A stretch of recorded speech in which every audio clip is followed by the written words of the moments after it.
Halo Bray, kembali lagi di gaptek.id dan ini adalah Axio Pongo 960. Sebelumnya kita udah sempat ngebahas untuk Axio Pongo juga ya, yaitu adalah Axio Pongo 7. Dan bisa dibilang itu udah mewakili Axio Pongo 3 dan juga Axio Pongo 5 karena sebetulnya cuma beda di prosesornya aja. Saat itu Axio menawarkan sebuah laptop dengan prosesor dari PC desktop yang dimana sebenarnya agak sedikit flop karena jadinya secara bobot, secara dimensi ukurannya jadi seperti desktop replacement tapi performance yang keluar seperti laptop kelas menengah aja. Dan CPU-nya juga generasinya masih cukup lawas, jadi nggak bisa disebut itu laptop yang bagus lah meskipun harganya memang murah. Dan kali ini Axio menawarkan Pongo berikutnya, yaitu adalah Pongo 760 dan juga Pongo 960. Perbedaannya yaitu ada di konfigurasi prosesornya juga. Tapi kali ini Axio nggak menggunakan prosesor PC desktop lagi.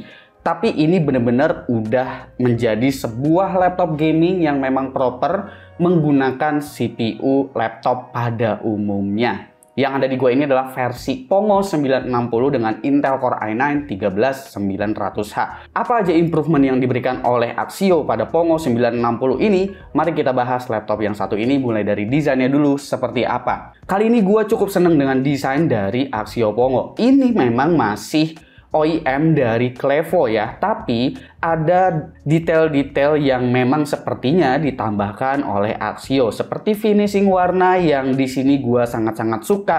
Kelihatannya laptop ini jadi nggak plastiki.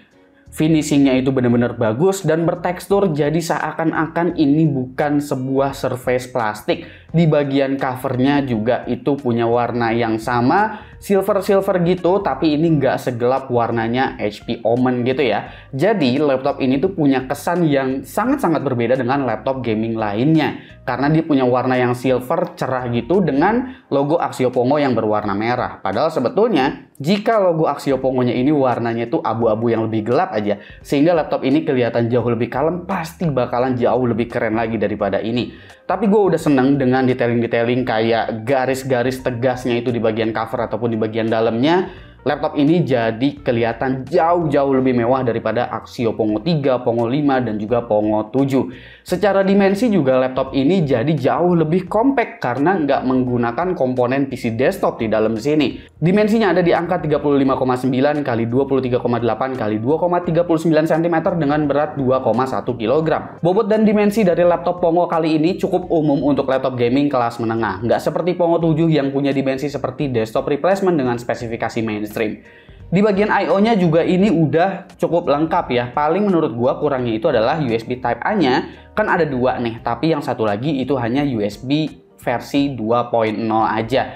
Jadi USB 3.2-nya itu hanya cuma ada satu ya untuk USB Type-A-nya, tapi ada dua USB Type-C 3.2 dan itu udah 10 Gbps. Dan kalian juga masih mendapatkan untuk micro SD reader di sini, LAN udah gigabit dan kalian mendapatkan HDMI juga di bagian belakang beserta dengan mini DisplayPort yang masih dihadirkan di Axio Pongo ini. Padahal sebetulnya gue lebih setuju kalau di bagian belakang mini DisplayPort-nya dibuang aja diganti dengan USB 3.2 Type-A yang 10 Gbps juga. Untuk speaker di sini ada tulisannya Powered by Sound Blaster Studio, tapi jujur aja speaker stereo di sini hanya sekedar kenceng doang. Kencengnya itu justru nyaring sampai bikin ke kuping ganggu. Jadi justru treble-nya itu kayak berasa kenceng banget di laptop ini. Memang ada Sound Blaster untuk mengubah equalizer atau kalian custom sendiri untuk tuningnya.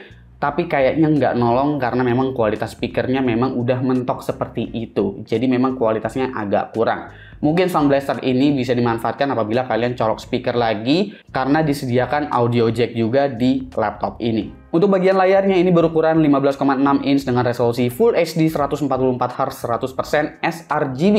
Ini adalah jenis panel yang sama seperti Pongo 7, nggak spesial tapi nggak buruk karena color gamut yang tergolong luas.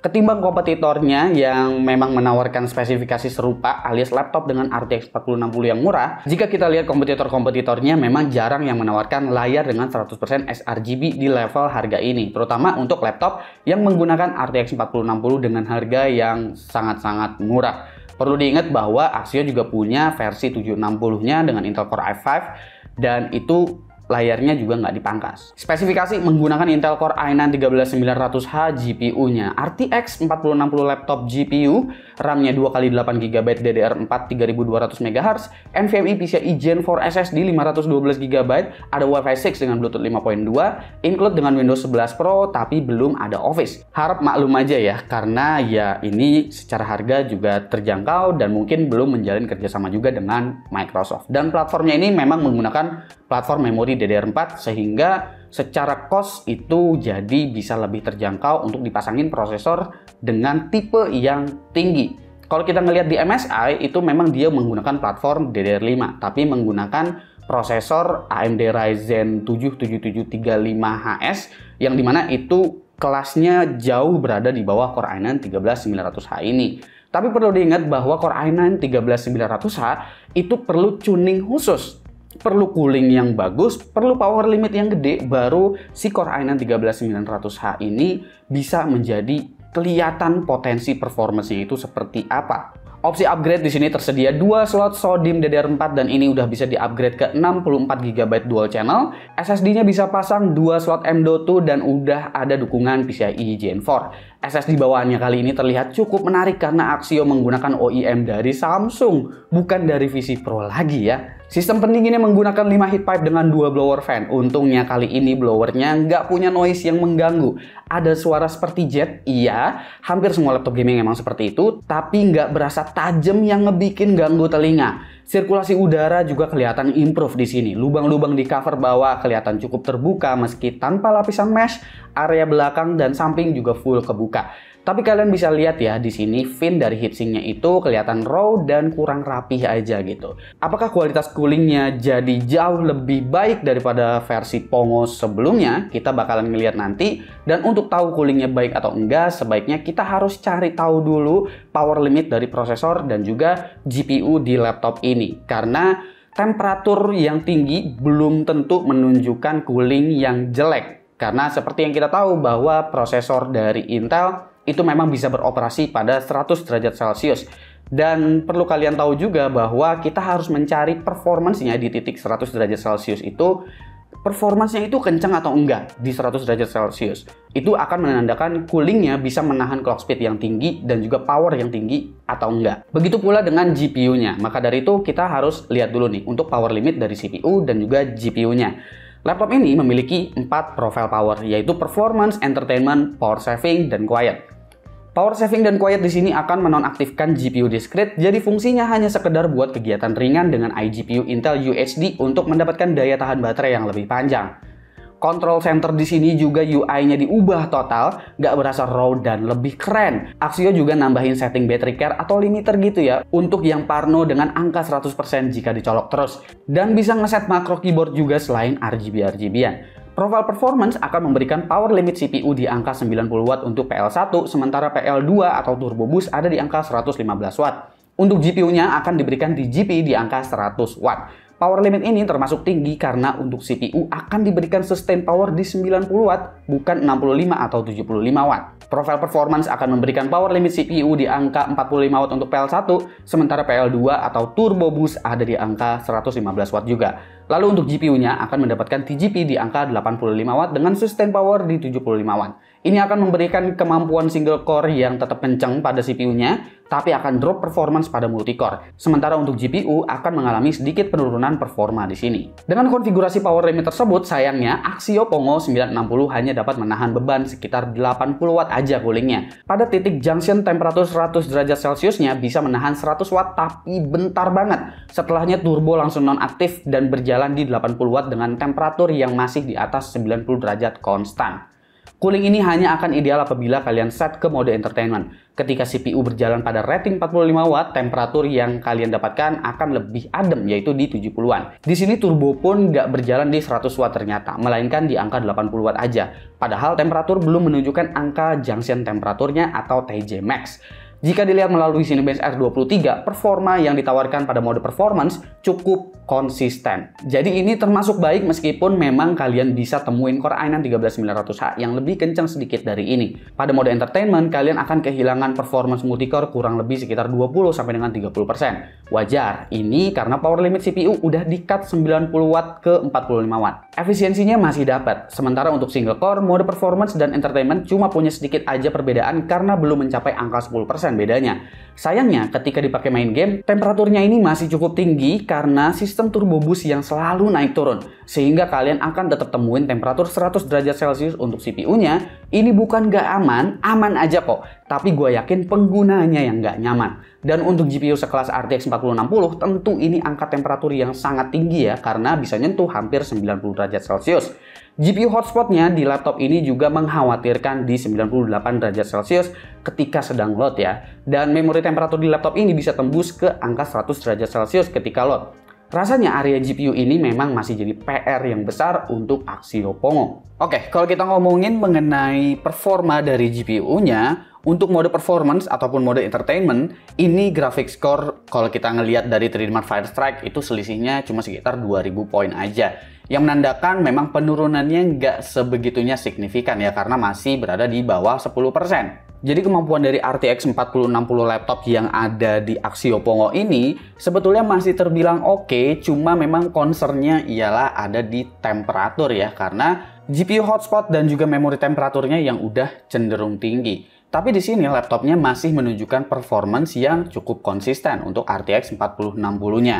Dan untuk benchmark selanjutnya seperti productivity dan juga gaming, gue akan menggunakan mode performance only ya. Kita mulai dari Adobe Premiere dulu di sini untuk project yang biasanya gue pakai buat benchmark. Apabila kalian ekspor ke 4K, itu beres dalam waktu 1 menit 10 detik untuk project yang berdurasi sekitar 2 menit 29 detik. Angka yang udah cukup bagus untuk ukuran laptop ini. Menggunakan Blender apabila kalian memanfaatkan CUDA sebagai renderernya, untuk Scene Classroom ini mendapatkan angka sekitar 905 sampel per menit, yang berarti RTX 4060 laptop yang ada di sini juga performanya nggak begitu beda jauh juga ya dengan yang ada di versi desktop. Apabila kalian ngedit videonya dengan DaVinci Resolve, gue di sini menggunakan encoder AV1 NVIDIA ya, alias NVENC. Resolusi 1080p untuk project video berdurasi 13 menit 2 detik, beres diekspor dalam waktu 2 menit 14 detik aja. Angka yang sangat-sangat cepat, tapi perlu diingat bahwa project yang ada di DaVinci Resolve ini adalah raw video, nggak ditambahin apa-apa. OBS juga bisa berjalan mulus, di sini nggak ada pixel yang kelihatan pecah gitu, terus gambarnya jadi berantakan, apalagi frame drop. Jadi buat kalian yang rencana mau pakai laptop ini untuk streaming ataupun untuk recording menggunakan OBS, itu aman-aman aja. Dan apabila kalian ingin memanfaatkan laptop ini untuk AI Generative Image, kemampuan AI-nya pada Stable Diffusion ini mendapatkan angka sekitar 24 waifu per menit. Matrix waifu per menit ini memang dibikin oleh Alpha Jonathan. Jadi gue ngegenerate sekitar 10 image dan gue rata-ratain waktu setiap generate-nya. Angka ini memang adalah angka untuk generate image aja. Untuk angka training, kita masih nyari-nyari lagi untuk skenario pengujiannya itu yang tepat seperti apa. Untuk gamenya ini, gue udah langsung menggunakan setting yang memang disesuaikan pada resolusi 1080p dan semua preset-presetnya itu disesuaikan yang sekiranya cocok untuk laptop ini. Seperti Cyberpunk 2077, di sini gue sebetulnya masih bisa fine aja apabila mainin game ini menggunakan DLSS 3 karena memang punya fitur DLSS 3 tersebut dengan Ray Tracing Ultra. Pada ukuran 15,6 inch menggunakan DLSS ataupun upscaler seperti FSR, itu masih nggak kelihatan perbedaannya. Ketika kalian punya fitur ini dan kalian mainin di laptop, sebetulnya cukup bermanfaat juga. Rata-rata FPS yang didapetin ini sekitar 86. Death Stranding dengan DLSS Quality, settingnya mentok kanan semua, rata-rata FPS yang didapetin di sini cukup tinggi, ada di angka 145, tapi 1% low frame rate-nya ini cenderung jauh ya karena masih ada di angka 69 FPS aja. Far Cry 6 mendapatkan rata-rata 96 FPS untuk preset Ultra dan 1% minimumnya ini cukup baik, ada di angka 83.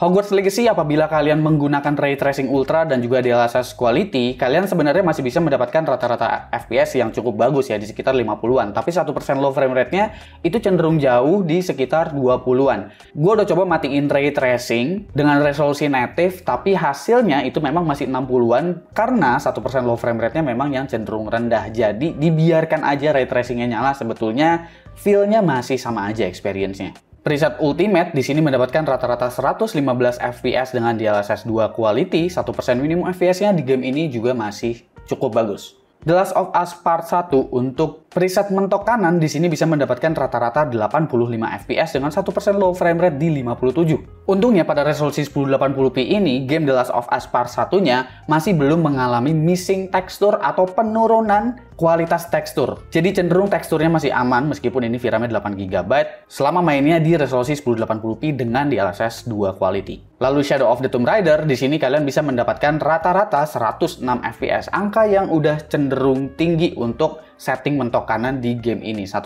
minimum FPS-nya juga masih bagus.